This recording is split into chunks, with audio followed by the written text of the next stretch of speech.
On today's episode of Locked On Wild, Team USA wanted more whiskey drinkers in the lineup compared to the flash and sizzle that Team Canada brought to the table. Could Bill Guerin bring one of those whiskey drinkers to Minnesota? Hey, this is Matt Boldy, and you're listening to Locked On Wild. Hey, this is Marcus Foligno, and you're listening to Locked On Wild. You're Locked On Wild, your daily podcast on the Minnesota Wild. Part of the Locked On Podcast Network, your team every day. Hello, I'm Seth Toupal. Welcome to Locked On Wild, part of the Locked On Podcast Network. Now, the number one sports podcast network. Locked On Wild is your daily Minnesota Wild podcast. We are your team each and every day, and we thank you for making Locked On Wild your first listen every day as well. Make sure you subscribe on all of your favorite podcast platforms so you don't miss out on any new episodes throughout the week. Today's episode is brought to you by FanDuel. Use your profit boost on an NBA future and get entered for your chance to win a trip to the NBA Finals. Play your game with FanDuel, the official sports betting partner of the NBA.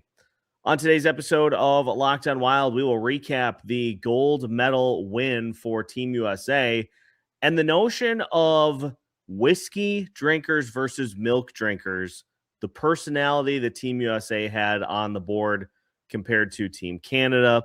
We'll also talk about the most notable performances by Minnesota Wild players throughout the tournament and lots of reaction to 3-on-3 overtime to decide the gold medal game. We'll weigh in on that as well. My name is Seth Toupal, host of Locked On Wild, credentialed media member, bringing you beyond the box score access with deep dives and interviews. And we are embarking on a 55 and 55 for Locked On Wild. 55 episodes in 55 days, all the way through to the end of the regular season. It's crunch time. It's push time. And one half of the hopeful goal already taken care of for Minnesota Wild GM Bill Guerin as he secured the gold medal with a 2-1 win over Team Canada. Alex Micheletti joining us here today. And Alex, what a great day it was yesterday, getting up early to watch Team USA secure the gold. And the party continues, I'm sure. Stories and celebration just all over the place for Team USA, and rightfully deserved because Team Canada was a monster, but Team USA prevailed.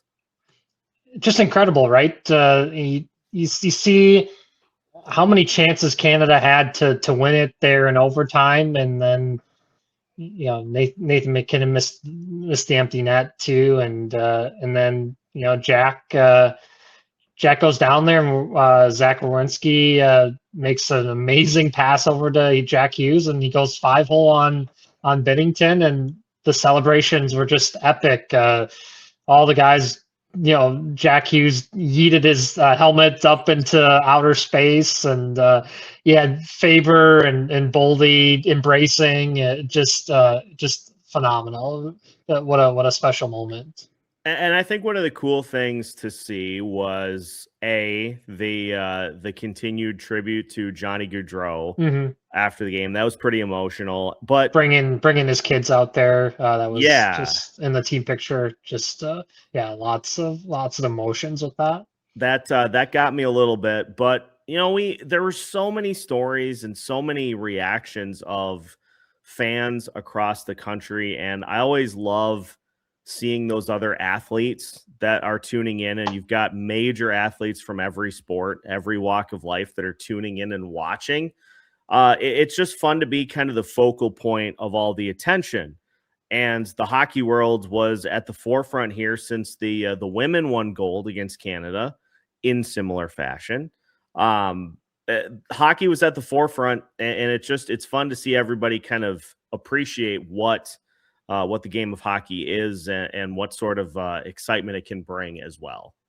Yeah, it was so cool after, the excitement of the Four Nations, how many, non-traditional people were watching that tournament, and the Olympics is at just a higher level. And the men's hockey final was one of the last events of this Olympics. So everybody was tuned in because they were getting ready to do the closing ceremonies. So just to have that go to overtime too, just like the women's game, it's poetic that Team USA beats Team Canada in both men and women's.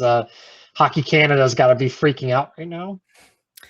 I want to talk about a quote from the coaching staff from Mike Sullivan. Obviously, he has had plenty of success as former coach of the Pittsburgh Penguins, winning a couple of Stanley Cups.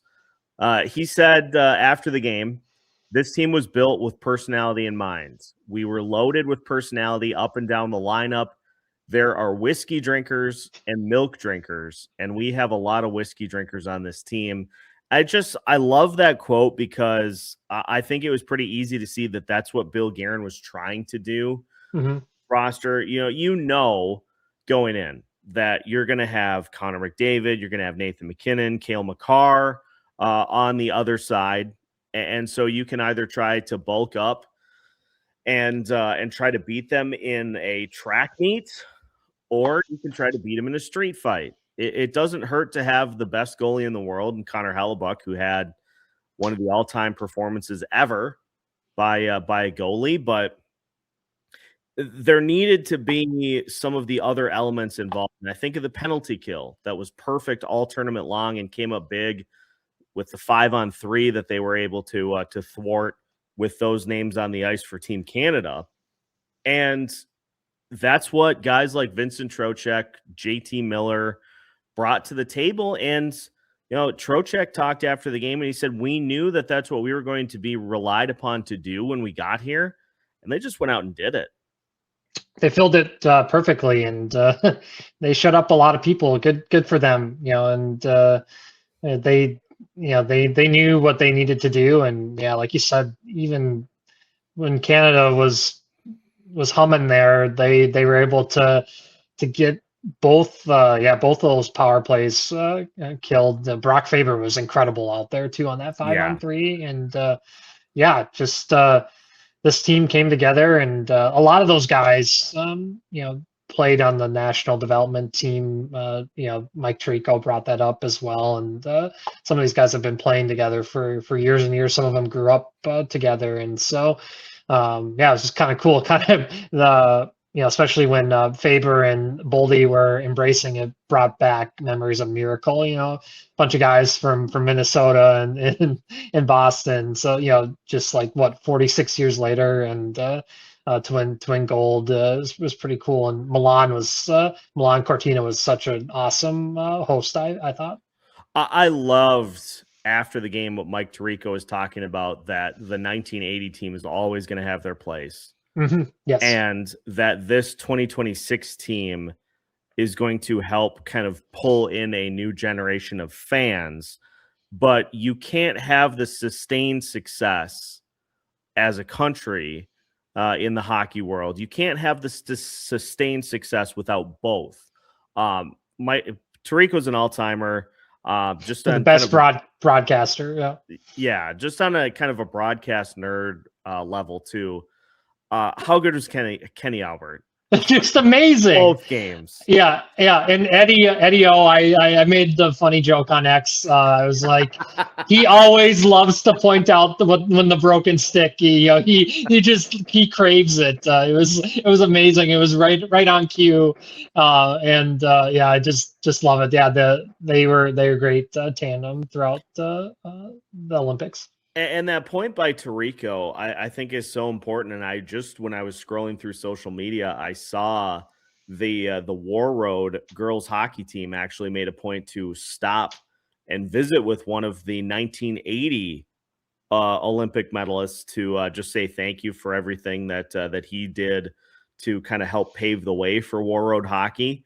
So, we're still honoring the 1980 team, and we continue to do so. And now there's going to be that bond between these two groups that will link them forever and will just help kind of create this whole full circle And as far as U.S. hockey goes. And you saw Mike Eruzione was celebrating. He was on Dylan Larkin's shoulders for the team celebration. Pretty cool to link those two groups together, at least. Well, Mike representing the team there in the celebration. Pretty cool. Yeah, and it was, I saw Sullivan's pregame pep talk for Team USA saying, the whole country's watching. Like, this is what we were here for. I just love that stuff. Like, I get geared up to like run through a brick wall, and when Sunday. Yeah, when the national anthem was playing, it just it's chills. They put the U.S. up there while Canada has to play with the stuffed animals. One of the most absurd things ever. Here, and Nathan MacKinnon's face was just like, "Are you kidding me that you're giving me this?" He was ready to take that thing and light it on fire or throw it in the Olympic flame. Like, he took one look at it and he's like, what is this? Whoever decided to do that for grown men, like, what are we doing here? Yeah, it's like we could have. And the other part too is, I get that they wanted to kind of do that to give them something other than the silver medal, but you could have done that in the locker room. Anything else. Yeah, that's like embarrassing them. Yeah. After going through that emotional of a battle. I mean, the hits were just everything. Like the pace of that game, it was just incredible. Crazy. Yeah. And I kept seeing, like, I remember Hellebuyck at UMass Lowell because they played Mankato in the 2014 national NCAA tournament, and when Mike Hastings was the coach, and he shut down the Mavs and beat them, and he was just a phenomenal college goalie, and he started in the NAHL. I mean, you don't see that a lot from that level, make it all the way to the NHL, and he's had a heck of a career and won, Vezina as best goalie in the NHL. So I mean, his journey to the NHL is incredible. They're gonna put that paddle save on Devon Taves in the Louvre. That's gonna be one of the most iconic sports photos of all time. Later in the game too, I mean, some of the saves he was making, the save on Celebrini, and when McDavid was on a freight train down there, it was like he was blowing by everybody. I was like, oh no, we've seen this. We've seen this movie in the NHL so many times, and he stopped him. McAvoy, I think, even made one save when there was chaos in front of the net. It just incredible theater. It takes a village of whiskey drinkers to win a hockey game, and congratulations to Team USA. There's going to be continued reaction to this because you don't stop celebrating something like this. Like, no, it will be immortalized forever, and everybody on this team playing a pivotal role in doing so. Like, there wasn't one guy up and down the lineup that played that didn't bring something to the table, which I think was great too. Yeah, it's really cool, and a lot of these guys are still young enough where they'll get another chance at the next Winter Games. Knock on wood that that the NHL agrees to send the players again. I think it was just amazing success. It's unfortunate Kevin Fiala and Sidney Crosby got hurt. Hopefully Sid is okay going the rest of the way, because the Penguins are battling for a playoff spot, and you'd hate to see him miss a ton of time going back to the league. Yeah, at this point in his career, you'd hate to see him miss any level of time, because we don't know how much is left. Yeah. And how about the next games are in France? They're calling it like the French Alps games. Like, that's going to be epic. Ooh. That's going to be a lot of fun. And poor France having to be the host. I don't think Italy won a game for the men's or women's for hockey. No. So good luck to France in the next Olympics. Maybe they can work on their team and development. Yeah, they will just hope to not lose to Canada 10-2 again, like they did this year. Absurd. Yeah. There were no shortage of Minnesota Wild players that had massive impacts, not only for Team USA, but also throughout the Olympics. And so we'll kind of recap the performances that we saw for Minnesota Wild players, and we're going to hand out medals here for Locked On Wild. Gold, silver, and bronze for Wild performances throughout the Olympics. I think we all know who's probably getting the gold, but we'll save the suspense until we come back right after this here on Locked On Wild. Today's edition of Locked On Wild is brought to you by FanDuel. Ever wanted to experience the NBA Finals live and in person? FanDuel is giving you the chance to turn that dream into reality with their NBA sweepstakes. Here's how it works. Use your profit boost on any NBA future, and you will automatically be entered for a shot to win an NBA Finals trip for two. That's right. Flights, tickets, the whole experience. This is the perfect time of year, whether you're picking a team to win the championship or grab the ever-important conference title. It adds that extra layer of excitement to every game all the way down the stretch. And now not only can you pick cash, but it could also send you to the NBA Finals. So visit FanDuel.com to get started. Use your profit boost on an NBA future and get entered for your chance to win a trip to the NBA Finals. Play your game with FanDuel, the official sports betting partner of the NBA. Welcome back to today's episode of Locked On Wild. Once again, we thank you for making Locked On Wild your first listen each and every day. Folks, we are getting close. The trade deadline is just a couple of weeks away. You can join the Everydayer Club for Locked On Wild for ad-free audio, plus access our group chat on Discord and more. And if you use the code DEADLINE ahead of the trade deadline, you'll get 1 month free. Link is in the description for today's episode for more information. So again, if you are looking for a little bit of an elevation in your Locked On Wild experience, join the Everydayer Club today. Link and more information on the all access tier as well is in today's show notes. All right, Alex, performances throughout the Olympics were notable for the Minnesota Wild because you've got, I think the one that took everybody by surprise, Samuel Levi for Slovakia, who was just nails in net until Team USA just took control there. And honestly, like, why I think that played out the way it did. I think Team USA, seeing that it took Canada like everything that they had to get past Finland, I think Team USA kind of sensed blood in the water. And so at that point they were like, let's just rip this up and get it done, because Levi was fantastic in the Olympics for Slovakia. Probably one of the surprise standout performances. You had Philip Gustafsson, who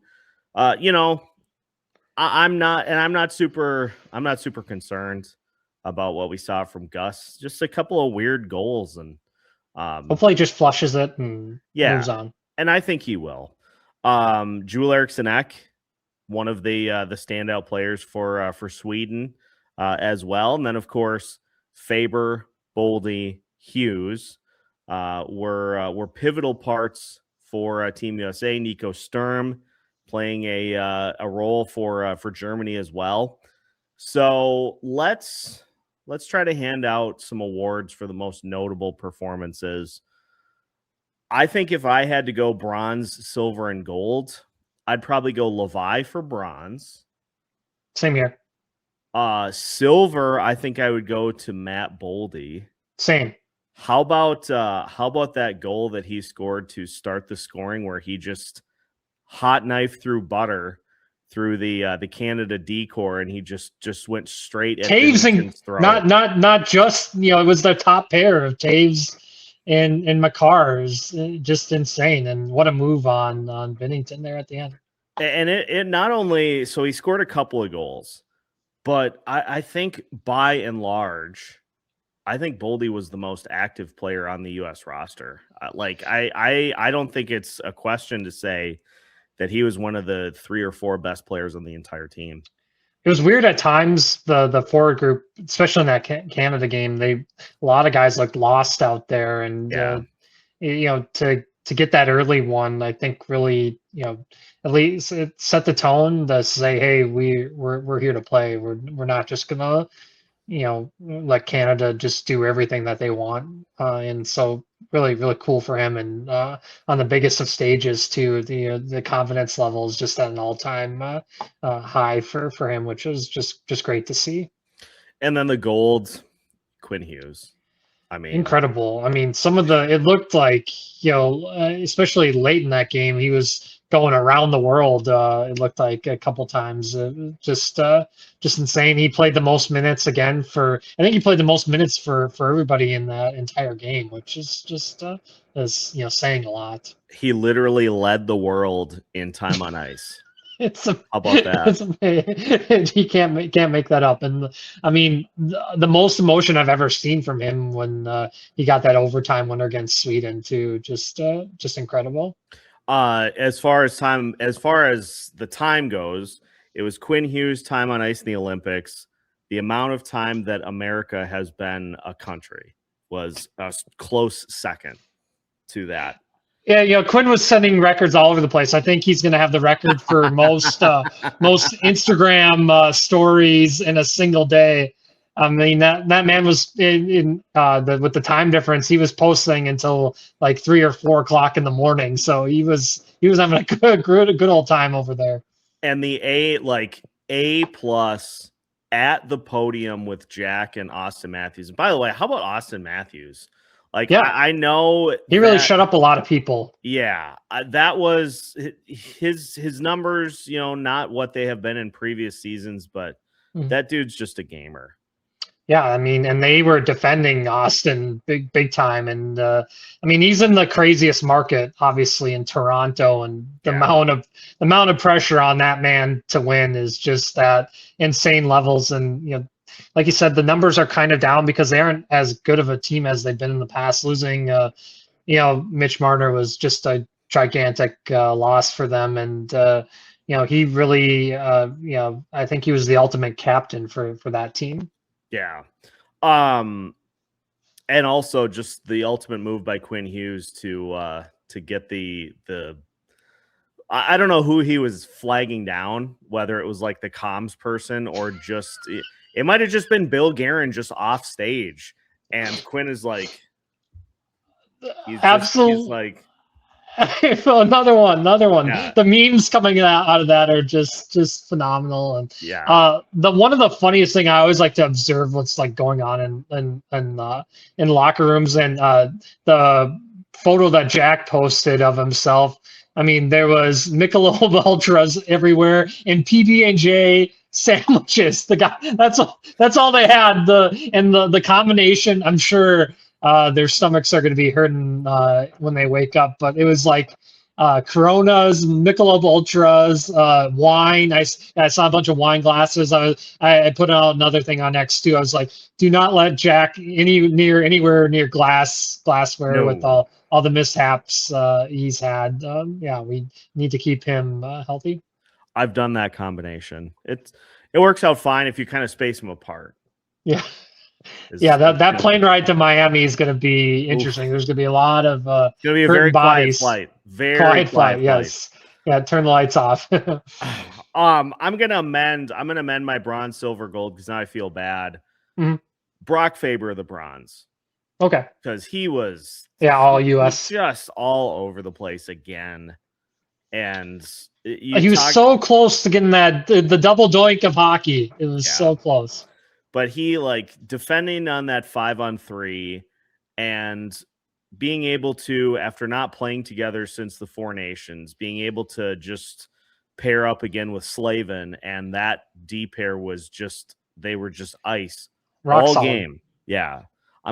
So Levi's going to get the 4th spot. He's going to get 4th. Honorable mention. Just off the podium. Yeah. But you got to go Faber, the bronze, Boldy, the silver, and Quinn Hughes, the gold. Yeah, there's no debating that. And just great that so many of those American guys stepped up in the last game. And John Hines played a big role as one of the assistants. He was kind of the chief architect of that penalty kill that went 18 of 18. Amazing when you have that level of caliber players on your roster that you can concoct a perfect penalty kill. Yeah, just the amount of like hockey knowledge in that group. I mean, Yeah. I saw Bill Zito was there too. I was like, I mean, this guy is the architect of so many winning teams and cups, and Chris Drury. So people are gonna say, oh, Bill Guerin was concocting a Trotrek trade the entire time with Drury over some pops there in Milan. They flew to Tootsie's between games to take care of some business. I think I saw Torts there too. I was like, there were so many people, like, and it was incredible. That'd be sick. So yeah, there you have it. The Lockdown Wilds awards going to Brock Faber for bronze, Matt Boldy for silver, Quinn Hughes for gold. They all crushed it, and they're going to continue to crush it here in the second half of the season, which Alex and I are going to talk about later this week. We're going to get you geared up for the beginning of the season. It's going to be a busy week here, and rightfully so, to gear us back up for hockey. We will be doing crossovers with Locked On Avalanche, Locked On Stars. What a way to get back into the second half. You get angry Nathan MacKinnon. Speaking of angry Nathan MacKinnon, there was a lot of reaction after the game to the 3-on-3 overtime to decide the gold medal game, and also a lot of reaction from Nathan MacKinnon himself. We're going to talk about that to finish, because it feels like an odd choice for me to blame the format as opposed to the missed opportunities on one particular side of the ice. We'll discuss as we finish today's episode of Locked On Wilds after this. Today's episode of Locked On Wild is brought to you by GameTime. There is nothing like being in an NBA arena. The crowd, the energy, the moment. Getting tickets, though, that hasn't always been so simple. That's why GameTime has become the go-to app for scoring tickets fast. Without the hassle, it puts the advantage back where it belongs, with the fans. GameTime offers a multitude of great features, my favorite of which is their zone deals. You pick the section, GameTime will get the seats for you, and you save even more than you would if you picked them out yourself. Plus, you also save more the closer you get to the start of the particular game or the concert that you are looking to attend. So take the guesswork out of buying NBA tickets with GameTime.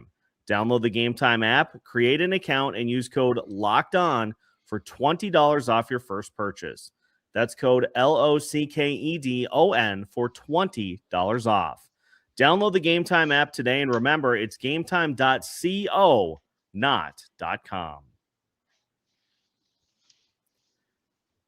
Final segment of today's episode of Locked On Wild. Once again, we thank you for making Locked On Wild your first listen each and every day.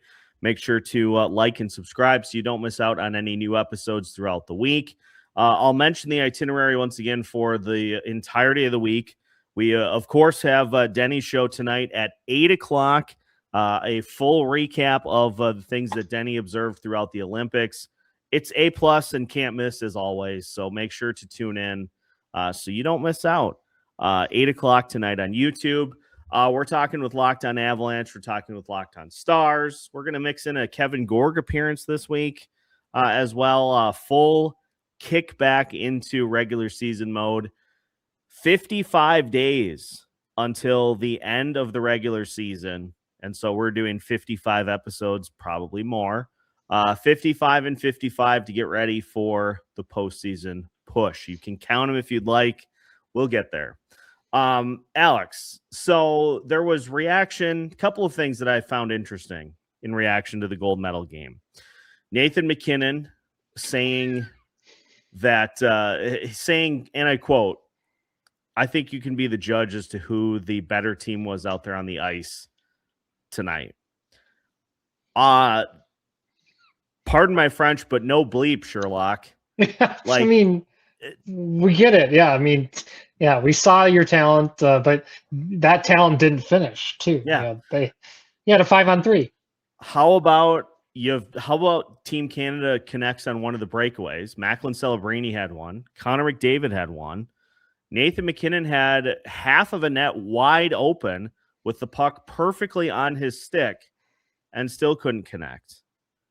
And it just like, it's not figure skating. No. Like, you're not being judged by how well you play.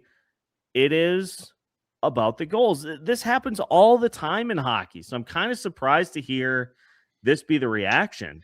They were really bitter. Really Time. Bitter. Like, the team that plays better does not always win the game. It comes down to the goaltending. And Connor Hellebuyck was a couple of goals better than Jordan Binnington. End of story. You look at it,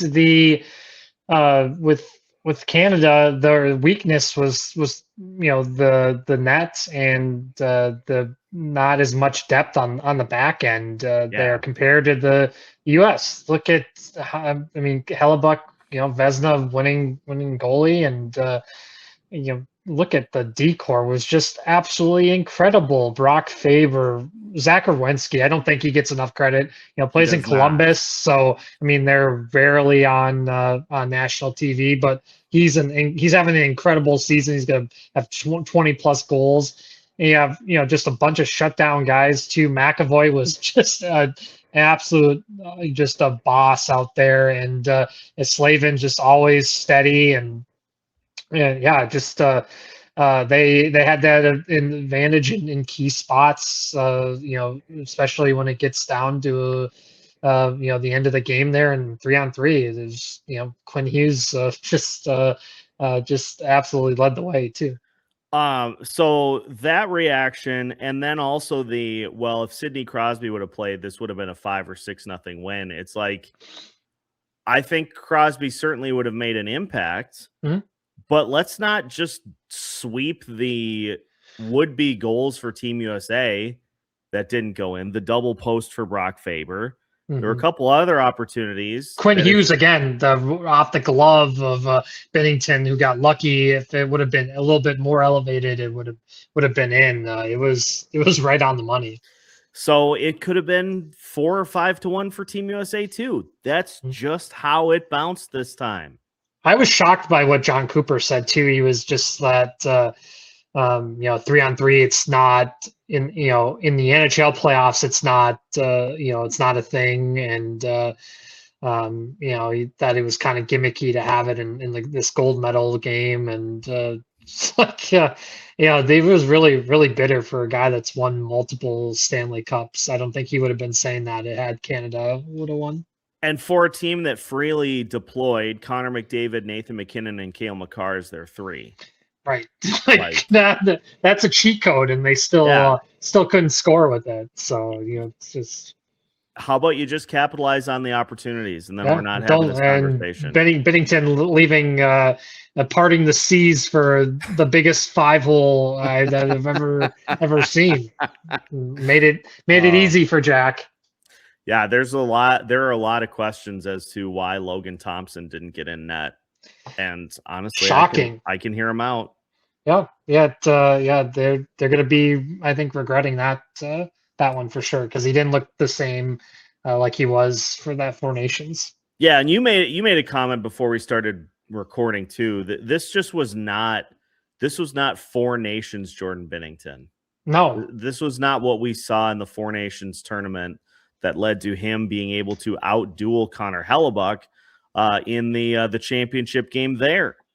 Yes, I think it really motivated Team USA. They thought they had him in that Four Nations, but they made up for it on an even bigger stage in the Olympics. Team USA gold medalists, and Bill Guerin can add that. Can't take it away from him. Yeah, he can add that to his ledger too. Gold medal GM for the Minnesota Wild. The action will get back underway on Thursday. We, of course, will have you covered every step of the way, because we are just starting 55 episodes in 55 days. Think about that. Think about that as we gear up for the trade deadline, for the playoff push, for round 1. and for whatever comes after that. Locked On Wild has you covered every step of the way, so make sure to like and subscribe so you don't miss out on any new episodes throughout the week. Make sure to join us tonight at 8 for Denny's next show, and make sure to join us throughout the rest of the week as well. A lot of great guests joining here this week, right here on Locked On Wild, part of the Locked On Podcast Network, your team every day.